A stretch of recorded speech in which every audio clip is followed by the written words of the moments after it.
there is an inherent risk and there's a failure rate to franchising. A lot of this falls on the prospective franchisee or business owner, and a lot of it falls on the franchisor who's doing the vetting. You cannot buy a franchise in this country. Let's start with that statement. You cannot buy one. It has to be awarded to you. So if you're awarding franchises to the wrong people, well, that's on the brand. Like, you did that to yourself, right? So if you awarded a franchise to someone who is marginally capitalized or doesn't have the personality or the intestinal fortitude to be self-employed, well, you failed. If you awarded a franchise to someone and you didn't really dig in deep on site selection, demographics, psychographics, discretionary spending, a 1, 3, 5 mile radius of household income, you failed. And I see this a lot. I see a lot of brands that don't have a tight discipline when it comes to site selection. I see a lot of brands and a lot of lawyers and a lot of commercial brokers who don't protect the franchisee in terms of lease negotiation. Ever dream of ditching your 9 to 5 and owning your own business, but not sure where to start? Today on the Executive Connect podcast, we're joined by Cliff Nonnenmacher, a former Wall Street pro turned franchise powerhouse. Cliff's built and scaled everything from fitness brands to bubble tea empires, and now he's here to answer the big questions. Why do some franchises crush it and others flop? Do you need to quit your full-time job and go all in? And you can really buy an urgent care franchise without being a doctor? Buckle up. Cliff's about to demystify the world of franchising and show you how to build your own wealth on your own terms. Welcome, Cliff. Well, thank you very much. Appreciate it. Happy to be here. Excited to talk to you. Now, your career started in investment banking at Morgan Stanley before you made the bold move into franchising. What inspired you to pivot? That's a great question. I was an entrepreneur my whole life, and when I say my whole life, going back to age 8, raking golf balls and doing random things, entrepreneurial things. So I knew I always wanted to be an entrepreneur. I started to make a little bit of money. I bought a satellite system and started trading, day trading. My handle was blue chip. I was very early in the day trading days, so I'm going back in the 90s. And then I took my portfolio to Wall Street because now I'm like, I got to become an investment banker. This is great. And I did love it. And I also viewed it as very entrepreneurial. I didn't view becoming a financial planner or a broker as really a job. I didn't view it that way because I wasn't getting paid a salary. It's like, look, you hunt and kill and drag back something to the cave. You're basically creating your own income stream. So I ended up taking a job with, at the time it was Solomon Smith Barney, who, as you know, is no longer around. It was acquired by Morgan Stanley. And I was with a team there called Comprehensive Wealth Management. We managed around $250 million.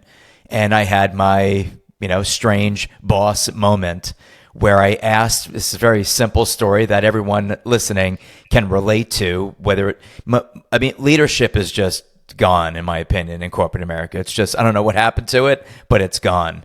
And I ended up working for a guy, and I asked him for a printer. Now, remember, we're $1 million producers, and there's about 60 brokers in the office. And I said, could we get a printer on our side of the building? And he said, if you want a printer, you buy it. So I did, not knowing that the printer cartridge was $250 every time we bought the cartridge. Now I know why they didn't want to do it. They wanted one printer for 60 brokers in Naples, Florida. That's where I was at the time. I lived in Marco Island, and I was an investment banker in Naples on Fifth Avenue. So I bought the printer. I figured out with a soldering iron and a little copper pipe that I cut, I melted a perfect circle into the toner hopper, and I filled it up with aftermarket toner, put electrical tape on it, put it back in the printer, and yes, it printed 4,000 more pages. So I'm like, what the hell? So I went to Barnes & Noble and found a franchise in Australia that reverse engineered printer consumables, including the secret handshake, which is the chip on the tip of the cartridge that recognizes the two as OEM, original equipment manufacturer. I bought the rights to the company from Australia and expanded the brand in the entire state of New York and Connecticut. And that was my introduction to franchising. I literally left my investment banking job, bought the franchise. It was a master, so there's layers of franchising. There's the franchisor, which is the highest level. And then there's the master, which is the second highest. I bought a master, which meant I had the right to open up as many locations in the state of New York and Connecticut as I wanted. But uniquely, I also had the opportunity to sell the business to you or to anyone and generate a royalty and to keep part of the initial franchise fee. So it's a little different model. And then I would support you, not the corporate office, not the franchisor. I would.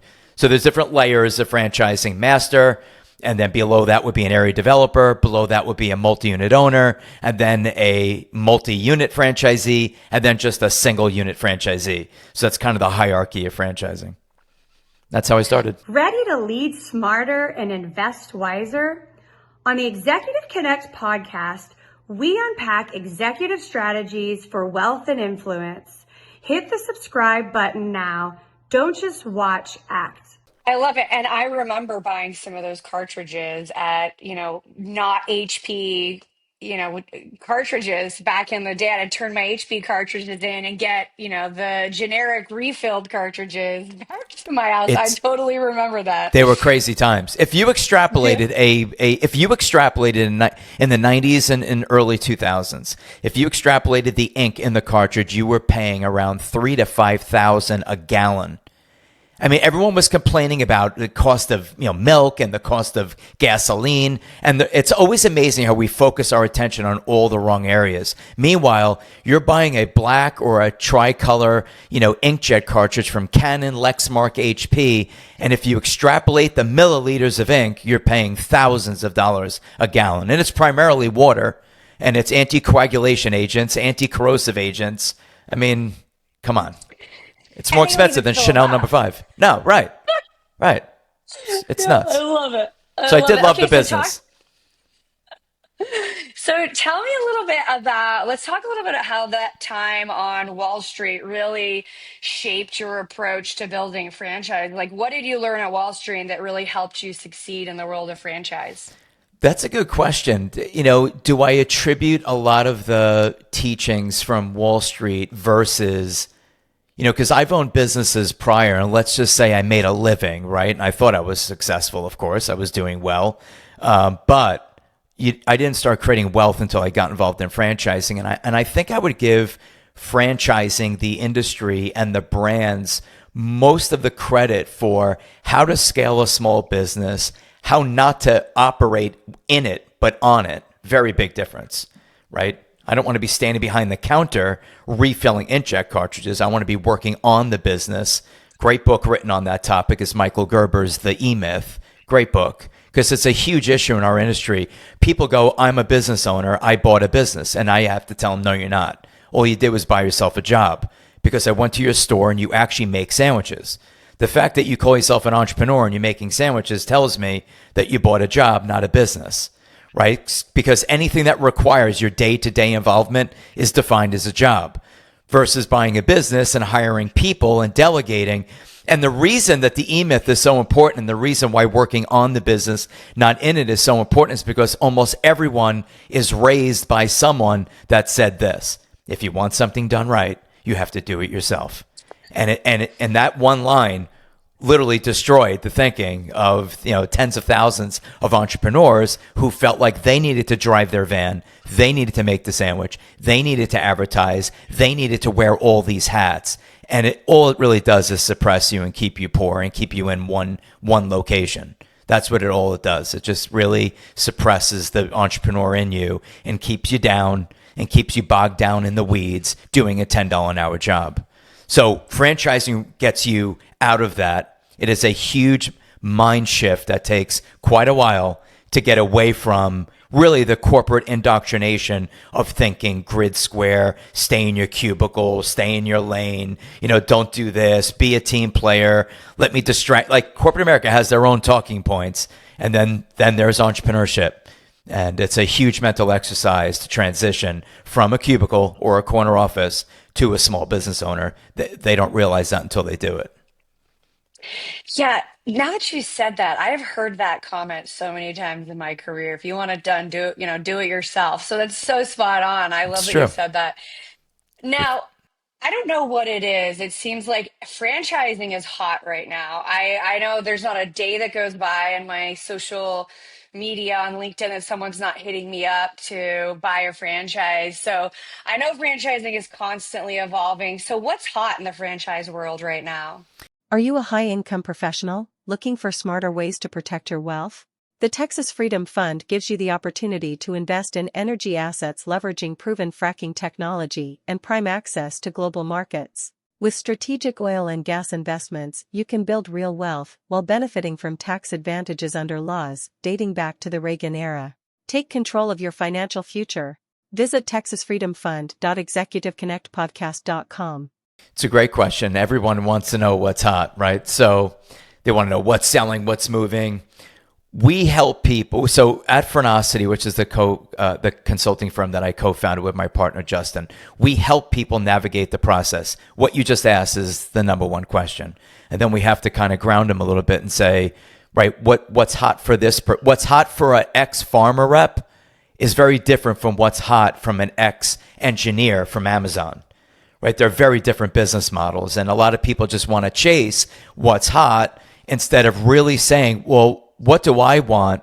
What are my investment objectives? What's my risk tolerance? What am I willing to invest? What do I need to earn? What I need to earn is very different from what the other person needs to earn, right? What phase of life am I in? That guy has little kids chirping in the nest, and I'm an empty nester, right? So these are very different phases of life. And what we try and do with the investor is to say, time out. Let's not talk about brands. Let's talk about you, your spouse, your phase of life, your income needs, your retirement assets, and really just get big picture.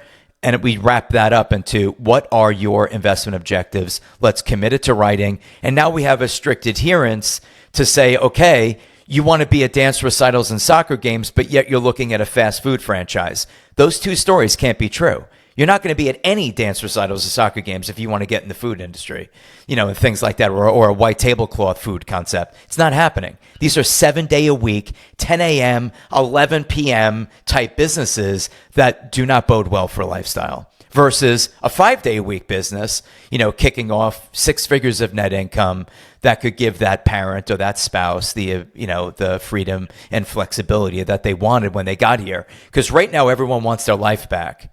And COVID was a reset button, and everybody realized how they adapted in a miserable situation, like flying every week or commuting every week and doing all these crazy things for work. And then when COVID hit, they were like, wow, I never realized. And we're human. It's the human condition. We acclimate to terrible situations. People acclimate to being physically abused and really they acclimate to it. It's nuts. Because it's a self-preservation mechanism that makes us say, I have to provide for my family. Therefore, standing on a train platform in the snow at 4 a.m. is good. No, it's not. It's a horrible life. It's the shittiest life ever. I mean, I don't know why anyone would do that, but they do. And I grew up in Long Island. I used to see these guys standing on the train platform at 4 a.m. I'm like, you're better than I am. I'm not doing that. That's never going to happen. You'll never see me catching a train to then catch a bus to then catch a subway. I've always said if you want to destroy instantly the quality of your life, commute. Period. Just commute. You'll absolutely destroy the quality of your life. And I deal with these people every day. 2 hour, not round trip, 2 hour each way commutes to work in a car. These people are miserable. They're absolutely miserable, and they're only doing it, obviously, to provide. But to your point, because people want answers, they don't want that answer. They don't want the investment, right? It's like how to lose weight. They just want a pill. They want Ozempic and Wegovy. They don't want to hear you got to go to the gym. They don't want to hear they don't want to hear the long haul to get what they want. They want instant, because we live in a time with instant gratification. No one wants delayed gratification. No one. So in my world, what we're seeing is trends. And some of those trends are buying businesses that require the use of tools. A tool being a squeegee or a pressure washing wand or a drill or roofing, siding, plumbing, glass, right? Window replacement, flooring, wallpaper removal. Anything requiring a tool, you're going to win, because we have destroyed a man's ability in this country to use a tool. We feminize them. And we've been feminizing men over the last 20 years, right? It's just the reality. We have feminized them to the point that their testosterone levels have plummeted, their sperm counts have plummeted, and they can't even reproduce anymore. And now you have 2 presidents talking about IVF at the same time. Think about that. Name one time in your history, I'm 53, name one time, one presidential election that you had two sides of the aisle talking about IVF at the same time. That's how bad it has become. A male sperm count has dropped 50% in the last decade in this country. Think about that. So what's happening? I don't know. I just know what is occurring and how to hedge it. And how to hedge it is to invest in anything requiring the use of tools. You're going to win. A lot of people don't know this. I ask them this all the time. I go, I represent a closet organization franchise. Okay, that on its face sounds cute and fun. I go, what do you think the average revenues are? Every client answers the same investment range, $750,000 to $1 million. That's the answer. The answer is $9 million.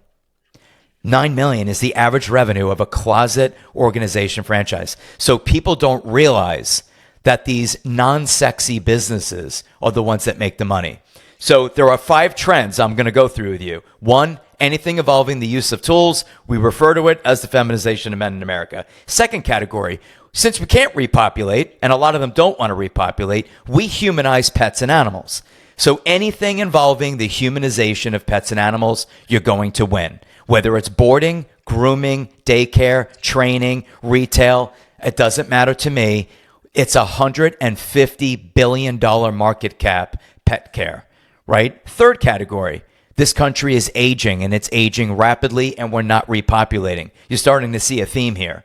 And these themes are destructive, which is why Elon stands on the highest hill telling everyone, have babies. We don't need to depopulate. We need to repopulate because we're an aging population. And if you want to know, if anyone wants to know, well, what's the problem if we don't have babies? And what's the problem if a country ages? Look at Japan. Because they have now lost 2 decades of productivity, 2 decades of creating wealth. Their real estate market has been annihilated. Just look, if you want to look at an ancient civilization, at one way older than America, and you want to know what happens when you don't repopulate, look at Japan and really study Japan for the last 20 years. It's not a pretty picture. The government is paying people to get married. They're paying people to have babies. They have to repopulate because you need youth to care for the elderly. It's obvious. You can't have seniors caring for seniors. It's like one's breaking a hip trying to save the other one from like it doesn't make any sense. So anything involving the humanization of pets and animals. Next is the silver tsunami, the aging of America, right? They claim that there will be more diapers, adult diapers sold in America than baby diapers in the next decade. Think about that. That's frightening. That should scare the crap out of everybody. So anything involving assisted living. Assisted living doesn't mean a hotel. It means a residential property. You could get involved in residential assisted living for the price of a single family home that you convert into assisted living. I have plenty of brands that do that. Or home care, non-brick and mortar home care, right? Or mobility, or non-emergency medical transportation. Or daycare, adult daycare. There's so many ways in franchising that is backfilling all these trends that I'm sharing with you. Next would be, because we're aging, once again, you're seeing this theme, you now have anti-aging. You have biohacking. And you and I are doing a podcast right now. And we live in a time with Huberman, De Osprey, Atia. You have all these anti-aging experts running podcasts, teaching people how to biohack and how to live longer and how to reduce their metabolic age. There's a program right now on Netflix, which is called Don't Die by Brian Johnson, who spends $2 million a year basically biohacking and anti-aging and reducing his metabolic age by, I don't know, between 10 and 20 years. Someone met with him and said he has the skin of a 10-year-old. The skin of a 10-year-old. I mean, you have to see this guy. And he posts his whole, if you've not seen it, he posts everything he does on his website, the Brian Johnson Don't Die website. So anti-aging, biohacking, beauty, vanity, I don't care if it's hair, nails, eyelash lounges, Botox injections, hair extensions, I don't care. Anything in, I want to feel good, I want to feel proud, I want to feel sexy, I want to feel better about myself. That whole category, I want to feel young, I'm in. And then lastly, and again, this is my opinion, I think that public schools have failed miserably. A lot of the feminization of men has a lot to do with public schools. They have killed home economics. They have killed art. They have killed sciences. They've killed sports. They killed welding. They killed woodshop. They killed everything to make you a productive human being and to make a man manly. And with all that being said, franchises are now backfilling all of this stuff. So you want science, technology, engineering, Math, art, architecture, robotics. What do you want to do today with your child? Franchising is now backfilling all of it, including music, including cooking, everything. So those are the trends we focus on. Why? Why do we focus on those 5? They are anti-AI, which is the biggest risk to everyone employed and self-employed is AI. AI is a massive risk to everyone. And Amazon, of course, any online commerce. The businesses I gave you have really nothing to do with AI risk for at least the next 10 years, I would say, and Amazon. And that's one of the reasons why we advise our clients prudently on focusing on those 5 areas. I know it's a very long-winded answer. No, that's great. I love it. A lot of it I agree with. So let's talk a little bit. So that's kind of the areas to focus and what people should be paying attention to. But I know in our area, I see a lot of franchises start up in less than a year. Once their lease space is done, they close. So let's talk a little bit about, I know you talked a little bit on why it's a golden ticket, but I think what's the biggest reason that franchises fail and how can aspiring owners avoid these pitfalls? It's a great question, and I'm glad. I don't want to go on shows and it's all like perfect world, blue sky, right? That there is an inherent risk and there's a failure rate to franchising, and a lot of this falls on the prospective franchisee or business owner, and a lot of it falls on the franchisor who's doing the vetting. You cannot buy a franchise in this country. Let's start with that statement. You cannot buy one. It has to be awarded to you. So if you're awarding franchises to the wrong people, well, that's on the brand. Like you did that to yourself, right? So if you awarded a franchise to someone who is marginally capitalized or doesn't have the personality or the intestinal fortitude to be self-employed, well, you failed. If you awarded a franchise to someone and you didn't really dig in deep on site selection, demographics, psychographics, discretionary spending, a 1, 3, 5 mile radius of household income, you failed. And I see this a lot. I see a lot of brands that don't have a tight discipline when it comes to site selection. I see a lot of brands and a lot of lawyers and a lot of commercial brokers and a lot of who don't protect the franchisee in terms of lease negotiation. So there's a lot to unpack in this one question. Okay, there's a lot here. We could start with Runway. Why did this person fail? It's a great brand. Why did they fail? Great brand, great location. They ran out of runway. They were undercapitalized. They should never have done that deal of that size without gathering assets, gathering funding from either third parties, the SBA, someone. Like you just didn't have enough runway. And I see it a lot in this business where great brand, great person, excellent location. Why did they fail? They ran out of capital. They could not get through the long break-even cycle. They couldn't get through whatever cycle. Some people start businesses during recession. Some people started during COVID. Like you have to be able to weather that cycle. And a lot of people aren't prepared for it. They also don't understand their global debt service of their personal life. I'm buying a business. How many kids do you have? 2. They're both entering college. Time out. Like that is a huge financial burden. You're going to pay for 2 kids who are in college and you're starting a new business all at the same time. Like, do you have the capital for that? Let's talk about it.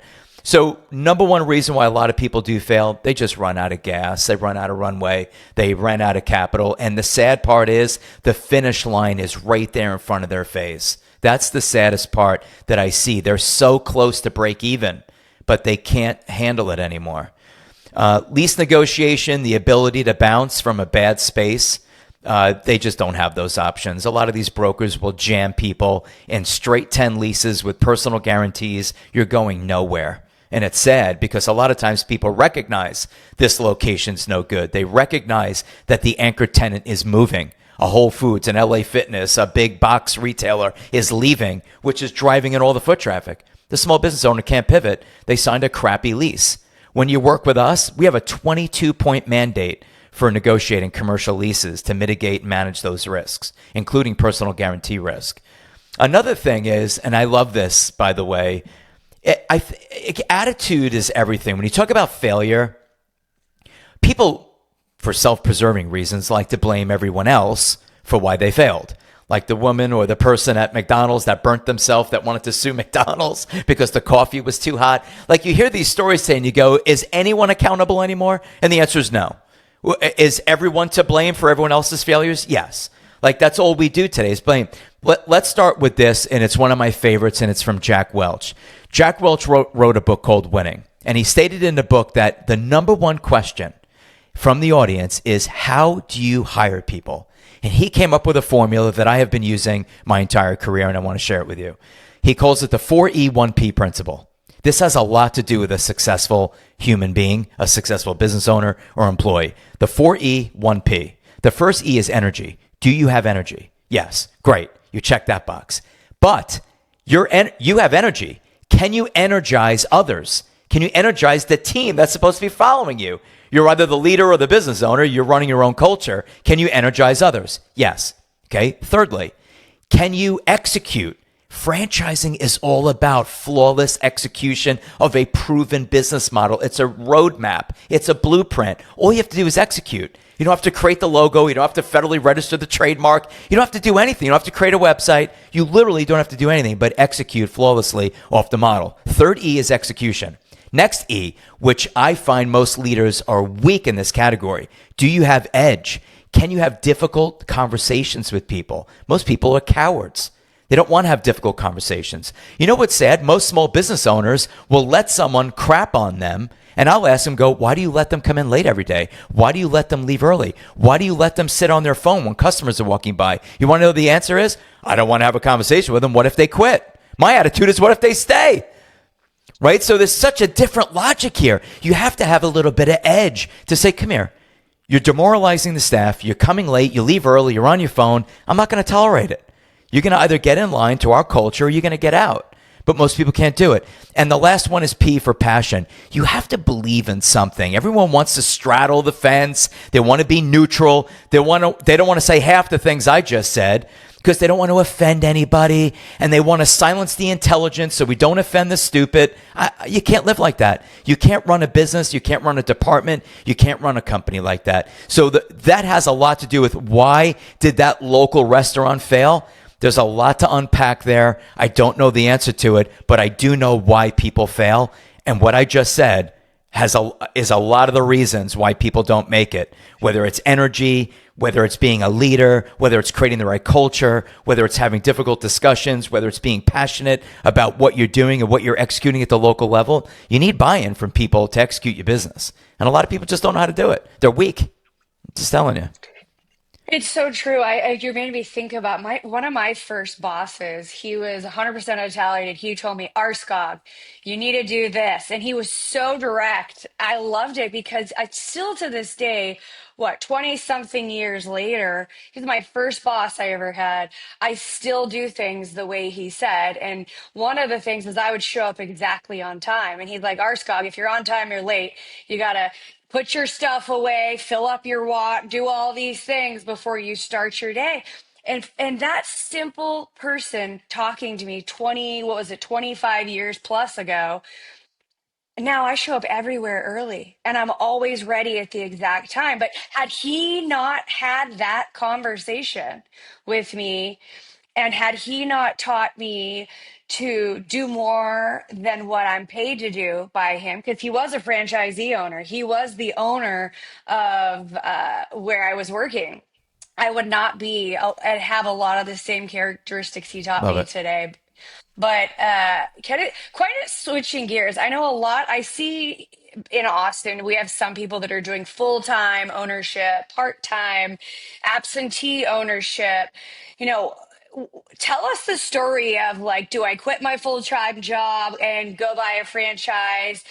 What does that look like for people that are, maybe high income W-2 employees that are interested in, they do have that cash in the bank and they are ready to make that jump. Talk to me a little Right. bit about the three differences.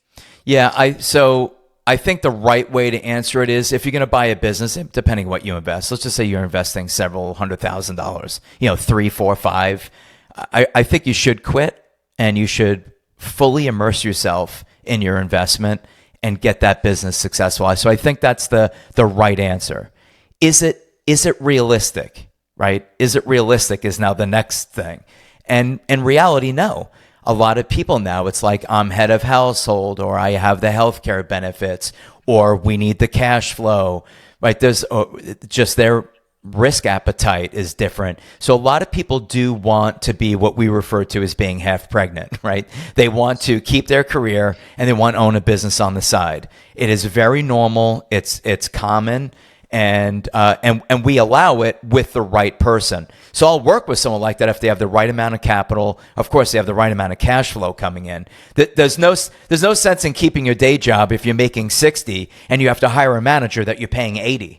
Like, that doesn't even make mathematical sense. So sometimes these are just simple math problems. Sometimes they're risk appetite problems. Sometimes they're phase of life problems. It's all sorts of things that we have to navigate. So you have, I'm going all in, quitting my job, fully immersing myself. Then you have, I have 20 hours a week of bandwidth. I'm going to hire a manager and I'm going to be semi-absentee.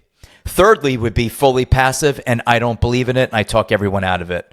I don't have commission breath. I'm not here to hurt anyone. I'm not here to put people in business to destroy their life. If someone believes truly that business ownership is fully passive, I mean, that they're just naive to what business really is, and they don't understand the inner workings of actually running a small business in their community. So I don't let people go fully passive, which is keeping my career, just making an investment. I'm going to hire someone to let them run it. It's never going to work. Chances are, I would say 90% of the time, you're probably going to fail. And I don't even think running an Airbnb today is fully passive. Think about that. So if I'm building my argument for running a small business that's not fully passive, someone would build an argument and go, you know what, he's right. I should just go buy a piece of real estate. That's fully passive. Good luck with that. Good luck with that. If you're going to do high frequency turnover Airbnb, a lot of those people got a lesson in the definition of passive. Now they're all done. You're in Texas? Yeah, you're in Texas. Yes, Austin. Yep. There's a ton of people dumping their Airbnbs. The amount of properties for sale right now for these Airbnb investors is at an all-time high. They're getting crushed.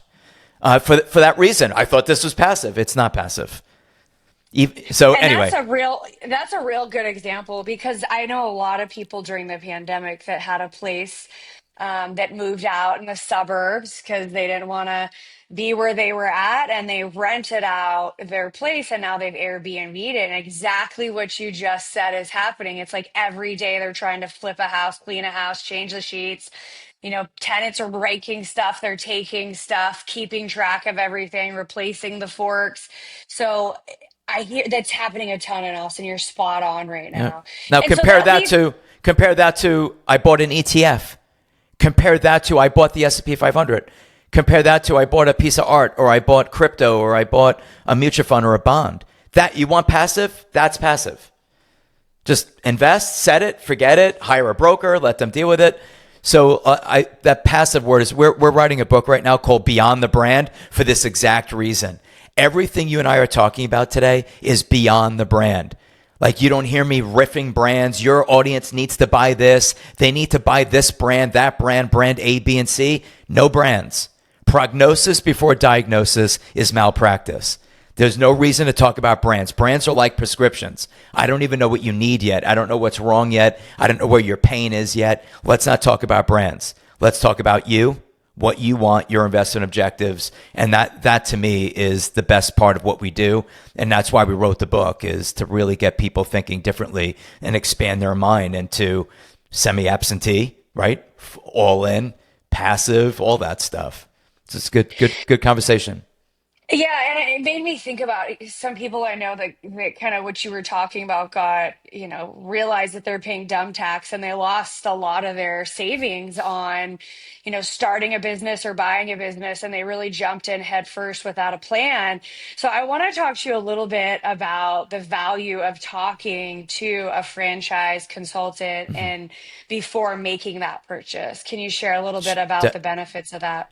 Definitely, yeah. We're not all equal, like every profession, right? No accountants equal, no doctors are equal. We're not all equal. I think a prospective investor wants to align themselves with someone that has been there, right? Has that wisdom, has that business experience.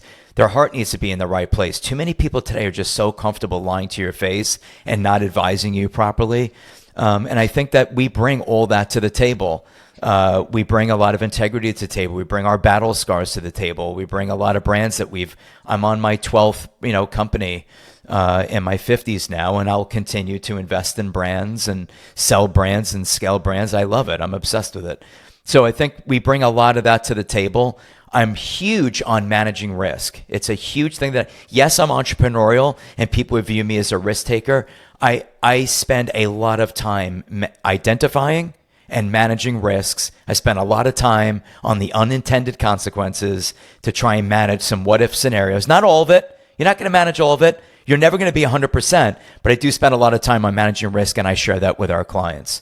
Like I said about the lease negotiation, I've learned a lot over the years about brick and mortar lease negotiation, especially starting my career in New York with some of the most difficult landlords on the planet are in New York. I mean, they're very challenging to deal with. I learned an awful lot and then reshaped that and created my 22-point mandate for lease negotiation. So what you're asking, who do you hire? Number one, they should work for you for free. Let's start there. No one should be charging for their services in my world. So my world of franchise consulting is a free service, no different from a realtor. Okay, realtors are paid by sellers, so are franchise consultants. Franchise consultants are compensated by the seller, not the buyer. So let's get that out of the way. It's a free service. You don't sign anything. I tell every client, you're not buying anything. I want to get that out of their vernacular. And I think it's powerful to tell everyone, even listening, if you work with us, you're not buying a franchise. You are not. Number one, you can't buy a franchise. The brand has to like you and award it to you. So let's get buy out of your vernacular. All we're doing is determining over the next 3, 4, 5 months, is franchising an investment vehicle for you? Is this the right fit? Do you want to follow a model? Do you want to stay inside the curbs? Are you too entrepreneurial? Many of the people listening are so entrepreneurial that I would tell them, do not do this. You're going to be miserable. Elon Musk does not belong in franchising. He's way too entrepreneurial. All of these successful business people that we know do not belong in franchising. They're too entrepreneurial. They want to reinvent everything. They want to play with the widgets. They want to invent things. A franchisee that joins a franchise doesn't want to do those things. They would just want to execute. They want to collapse time, create wealth, replace their income, right? Create generational wealth, have a legacy for the kids, secure a spouse's future, intervene in a life of a child. They want to invest for those reasons. They don't want to reinvent things and create patents and all that stuff. So working with a consultant will keep you out of trouble. They'll have you focusing on brands that align with your investment objectives. They'll help you manage risk. They'll hold your hand through the whole process. They'll tell you that you need to get that evaluated by an attorney. They'll guide you in the right way, the right attorney, not a divorce attorney, not a real estate attorney, a franchise law attorney. Very big difference. Very big difference. A traditional attorney will tell you to run if they read a franchise agreement. A franchise attorney will say this is ordinary and customary. How could those two stories be true? Run for the high hills and this is normal? That's why you want to make sure you align yourself with the right professional advisors so you don't have all that unnecessary fear. And what's very interesting, if you work with the right consultant, they have experience in dealing with fear. Fear is the reason most people don't move forward with literally everything in their life, whether it's approaching a woman or whether it's approaching a guy, right? Or whether it's approaching your boss for partnership or a raise, or whether it's buying a business or whether it's having a baby. It's all fear. It's all fear. And you need to learn how to observe it, not let it control you, and overcome those fears. And a good franchise consultant will say, you're entering the stage where it gets real, and now you're feeling the fear. And a lot of people will manifest fear in different ways. Their number one way is to blame their spouse. That's just letting you know. It really is. Number one out to doing anything is the spouse. They won't let me do it. They think it's a horrible idea. Whoever, he or she, it doesn't matter. The spouse always brings a hand grenade to the closing table. Then it's blaming the accountant or a lawyer. Then it's blaming their brother-in-law who's a plumber, who's very successful. We hear all these stories. And it goes in this order. It's interesting how fear manifests itself. And what they don't realize is we already know what you're going to say. Because we know all these things that people do to get out of changing their life. And they want to live in the past. Fear is a big deal. We don't spend enough time on it. We really don't. Because it really just stops people from living the best life that they could possibly live. Retiring uncompromised and living the best life. And creating a legacy for their children and grandchildren. These investment fears hold them back. I'll tell you, as you're talking about, my husband just was fearless. He just assumed he was my husband. I'm like, wait, so it is spot on, and that's how he does business, fearless, go, go, go, and it really is a muscle, and it's amazing to see what happens when one can live out of place of being fearless and really sit in that. So now you got to help me answer. I need some for our dinner parties. We have this debate at our dinner parties. We have friends that own franchises and friends that have built businesses from the ground up. And we get Okay. into this debate on who's smarter and who's making more money. And so maybe you could give me some insights on the advantages of franchise ownership versus building a business from the ground up. Yeah, that's a good question. So I commend all of them. Anyone who's entrepreneurial, I have the utmost respect for, right? So I'll just, as a blanket statement, I commend both of them. Who's better or who's winning really largely comes down to the person that's executing the model. I know people that own one Subway. I know people that own 100. I know people that own one tax accounting service. I know people that own 250 Liberty tax franchises. So a lot of it has to do with the person. I believe that franchising is probably the best methodology for creating wealth that has ever been created. If you think about wealth creation, second to that would probably be life insurance, right? But you have to die to receive the benefits of it. So if you look at like a methodology of creating wealth, I think franchising is unparalleled to anything, out there. Why? Collapses time. Time is not your friend. It's the only commodity you can't recycle. And it will take your friends at the dinner table will go on and pontificate about how they spent 30 years building their business. The franchisee comes in going, I only own this for 5 years and I'm making as much or more than you are. And you spent 20 years doing it. So do that math. It's like, yeah, but we're more proud. We created everything. Well, I'm proud that I've collapsed time, leveraged collective intelligence to scale my business and create wealth. So who's right or who's wrong? I don't know that there's a right or a wrong. What I could tell you is this. Your friends at the table that created their own brand, that is a unique breed. It's a unique breed of entrepreneur. They created something. The person that bought the franchise, they're also unique in their own way, but they bought someone else's bright idea and just scaled it.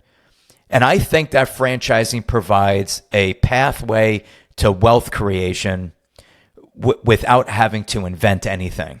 Think about that. Like, to me, that's when 1 + 1 = 4. I'm sorry.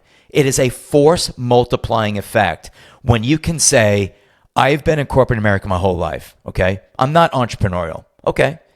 I always wanted to do something on my own. Great. Why don't you buy a franchise? And then they do. And then they have the ability to call someone in Arizona. Hi, my name's Cliff. I bought the same franchise you have owned for 20 years. I heard you're doing 8 million, 4 million, 2 million. I'm at 0.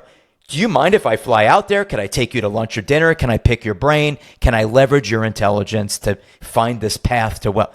That's the beauty of franchising. You could have 200-300 people. Now your friends at the dinner table that created their own brand, who were you calling? Well, we rely on each other. So it's just you two. Here's the other thing you need to know. Exit strategy, which most people do not put enough emphasis on.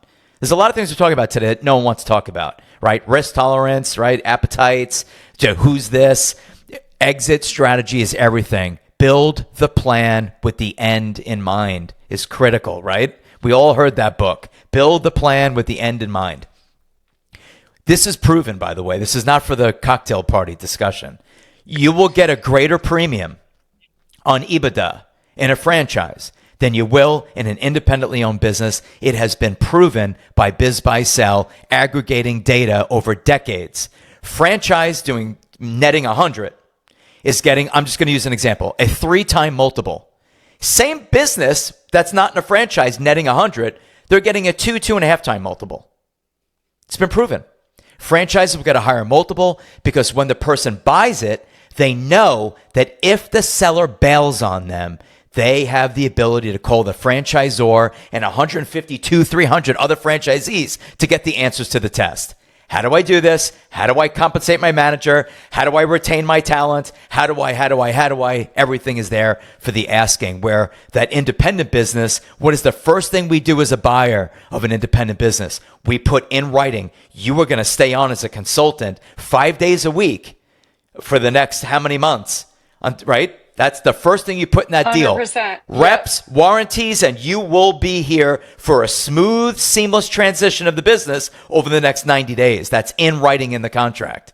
Some people even hold back money in escrow so that the seller fulfills that 60, 90-day obligation, because that is the pain point of the buyer. What if you leave?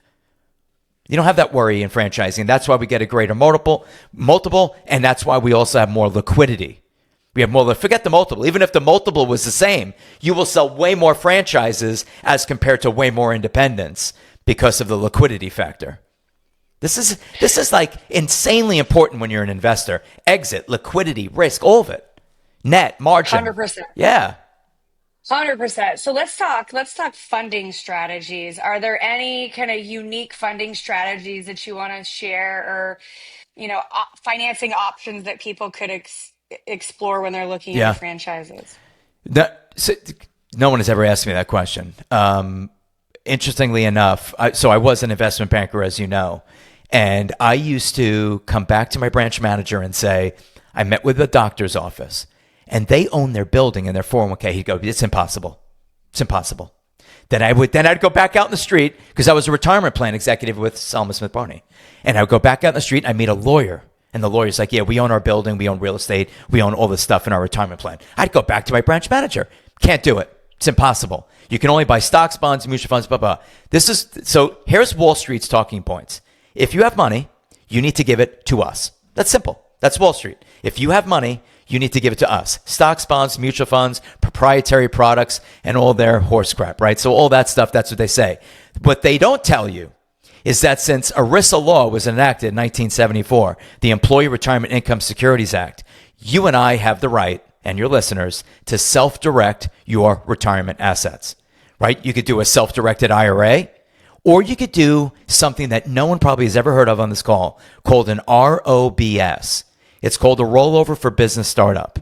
And what it allows is it allows you and I, forget our age, because I know you're not 59 and a half, and neither am I. So that being said, you're laughing, but that being said, you're not subject to you're subject to a penalty because you're too young and I'm too young. Yes. Yep. There is no early withdrawal penalty. It is a dollar for dollar distribution.